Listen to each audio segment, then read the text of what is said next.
ब्राह्मण, चोर और दानव की कथा। एक गांव में द्रोण नाम का ब्राह्मण रहता था। भिक्षा मांगकर उसकी जीविका चलती थी। सर्दी गर्मी रोकने के लिए उसके पास पर्याप्त वस्त्र भी नहीं थे। एक बार किसी यजमान ने ब्राह्मण पर दया करके उसे घोड़ों की जोड़ी दे दी। ब्राह्मण ने उनका भरण पोषण बड़े यत्न से किया। आसपास से घी, तेल, अनाज मांगकर भी उन दोनों घोड़ों का पेट भरता और उनकी खूब सेवा करता। इससे दोनों घोड़े खूब मोटे, ताजे और सुंदर हो गए। उन्हें देखकर एक चोर के मन में लालच आ गया। उसने चोरी करके दोनों घोड़ों को भगा ले जाने का निश्चय कर लिया।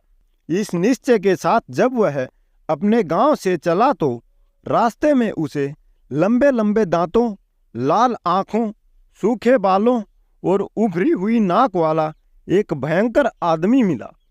उसे देखकर चोर ने डरते डरते पूछा, तुम कौन हो?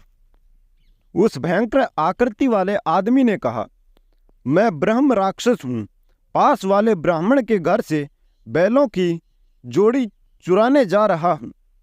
राक्षस ने कहा, मित्र, पिछले 6 दिन से मैं कुछ भी नहीं खाया। चलो आज उस ब्राह्मण को मारकर ही भूख मिटाऊंगा। हम दोनों एक ही मार्ग के यात्री हैं। चलो साथ साथ चलें।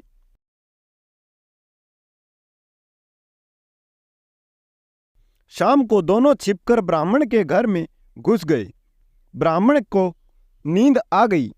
उसके सोने के बाद राक्षस जब उसे खाने के लिए आगे बढ़ने लगा तो चोर ने कहा, मित्र, यह बात न्यायकूल नहीं है। पहले मैं घोड़ों की चोरी कर लेता हूँ, तब तू अपना काम करना। राक्षस ने कहा, कभी घोड़ों को चुराते हुए खटका हो गया और ब्राह्मण जाग पड़ा तो अनर्थ हो जाएगा। मैं भूखा ही रह जाऊंगा। इसलिए पहले मुझे ब्राह्मण को खा लेने दे, बाद में तू चोरी कर लेना। चोर ने उत्तर दिया, ब्राह्मण की हत्या करते हुए यदि ब्राह्मण बच गया और जागकर उसने रखवाली शुरू कर दी तो मैं चोरी नहीं कर पाऊंगा। इसलिए पहले मुझे अपना काम कर लेने दे। दोनों में इस तरह की कहासुनी हो रही थी कि शोर सुनकर ब्राह्मण जग उठा। उसे जागा हुआ देख चोर ने ब्राह्मण से कहा, ब्राह्मण, यह राक्षस तेरी जान लेने आया था। मैंने इसके हाथों से तेरी रक्षा कर दी। राक्षस बोला, ब्राह्मण, यह चोर तेरे घोड़ों को चुराने आया था। मैंने तुझे बचा लिया। इस बातचीत में ब्राह्मण सावधान हो गया। लाठी उठाकर वह अपनी रक्षा के लिए तैयार हो गया। इससे दोनों वहां से भाग खड़े हुए।